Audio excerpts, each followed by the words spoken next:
So, hello everyone, and I welcome you all to this again a new video. So, this is going to be about, I guess you can see from the screen that this is going to be about DeepSeek. This is the model coming out of China, and surprisingly, it is open source, and you can kind of self host and use it on your own without connecting to the internet or all of those things. So, okay, I'm again here, like to ride on the hype train like everybody else. So let's ride on it.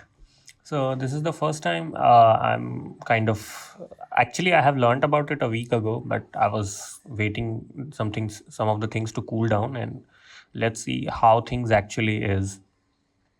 So I was exploring some of the basics things, like about the model. So this is the I think their latest model, and they have kind of released it in open source, and you can use Olama. I think there are plenty of tutorials available on the internet itself.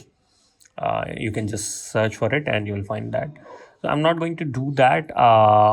Some of the things here are like unknown licenses found. I don't specifically have hosted it by myself, so take it with a pinch of salt, I would say.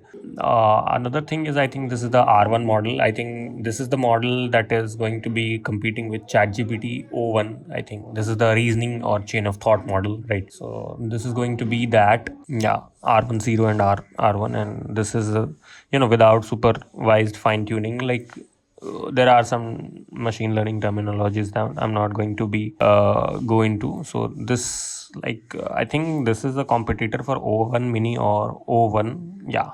So it is comparable to O1, I think. Yeah. They have said it by themselves, right? So okay, so what's the deal here? First of all, it is completely free right now, so you can just use the V3. I think this direct message is I have got my account just now, right?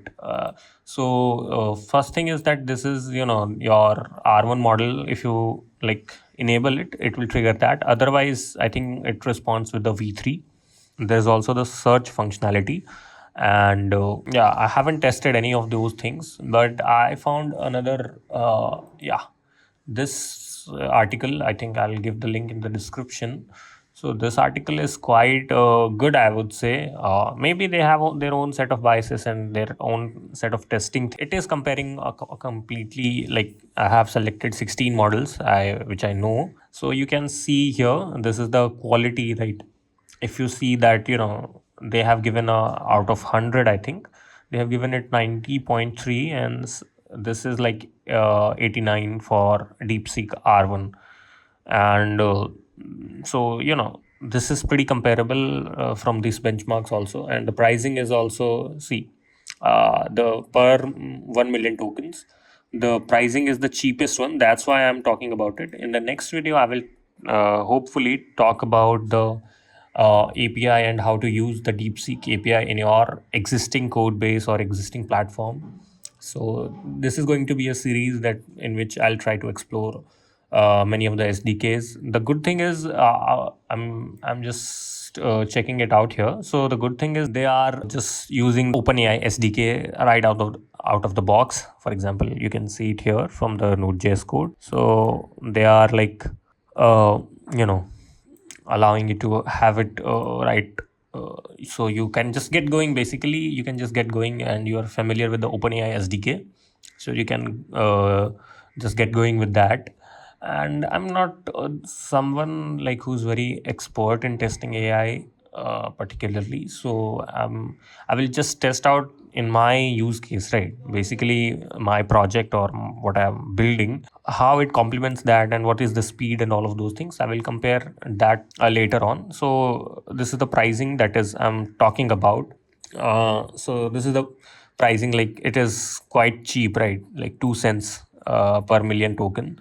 So that is quite dirt cheap, and that is the reason I think they are able to offer everything for free for now, at least. They have to outperform OpenAI in some of the cases, so that people can just get on board with them, and then later on they can charge or whatever their idea might be.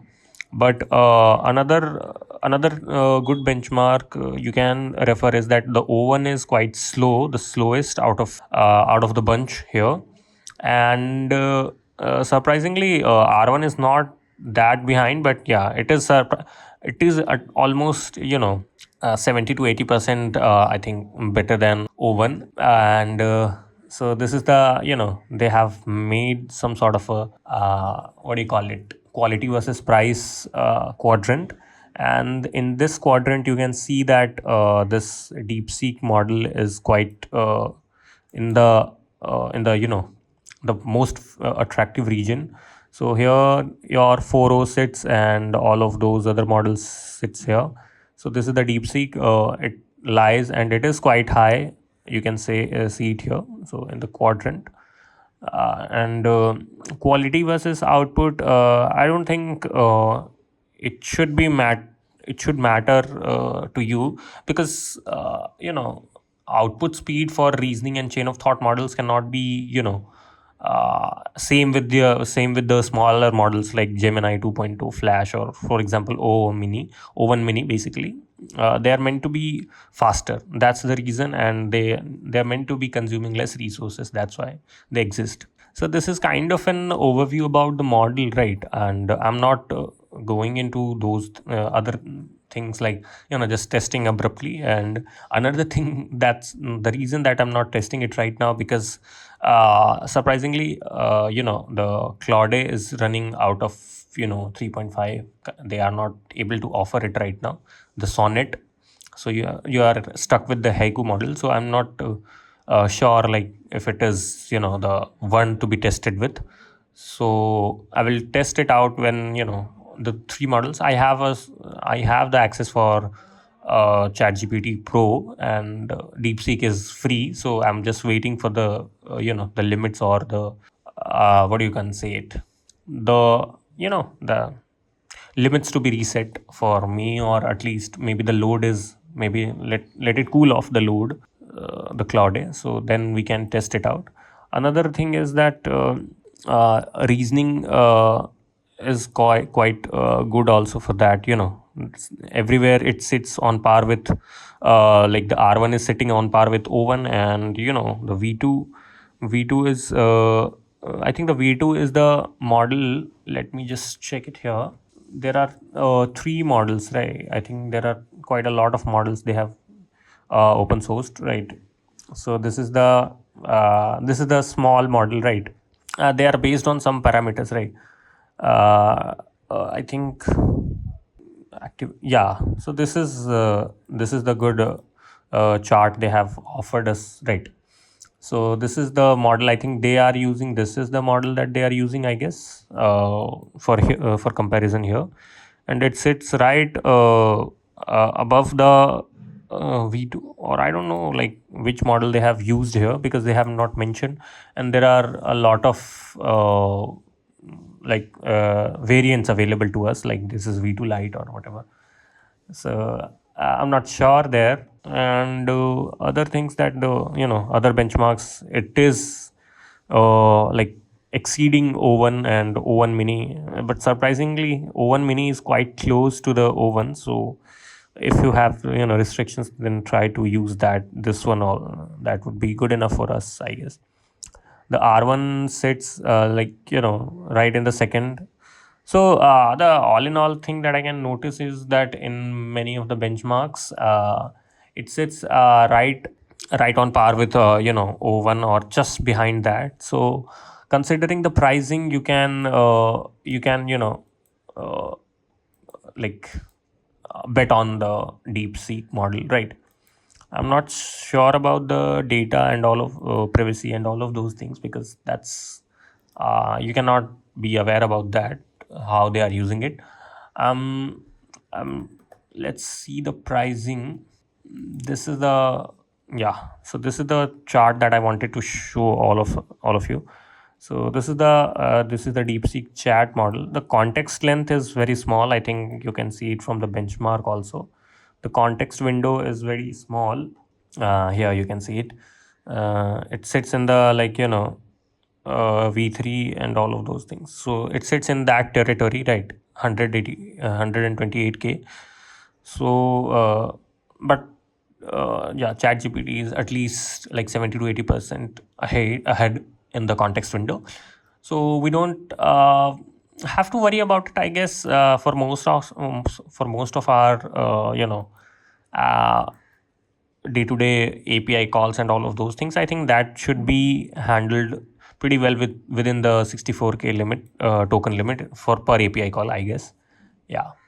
The important thing is that the pricing is quite low, right? So I think DeepSeek Chat is using model of DeepSeek V3 is that what is used, and DeepSeek Reasoner is the model, you can say it, for example, the model, uh, the R1 that is the reasoner, I guess. So this is the pricing for the reasoner. You can say it, for example, O1 mini or O1, and this is the pricing, and this is the pricing for V3. And let's talk about V3 a little bit, because this is the model, this is the kind of the flagship kind of 4.0 ChatGPT 4.0 competitor, in my opinion. So I think you have seen this benchmark all over the internet, and I guess you can understand what this is. And but just take the benchmarks with a pinch of salt.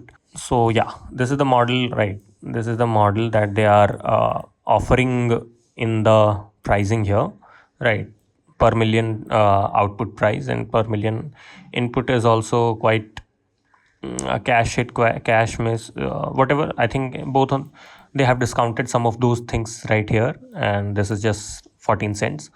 So for per million input and output, you will pay around maybe less than half a dollar, right? And if you see the pricing with OpenAI, so ChatGPT 4.0, if we can, I think the ChatGPT 4.0 would be the better context to take it here. So there are a lot of models here. So I don't know which one to choose. I think this one, I will take this one for reference. So this is $2.5 for per input, and like it is if you are cached your input tokens.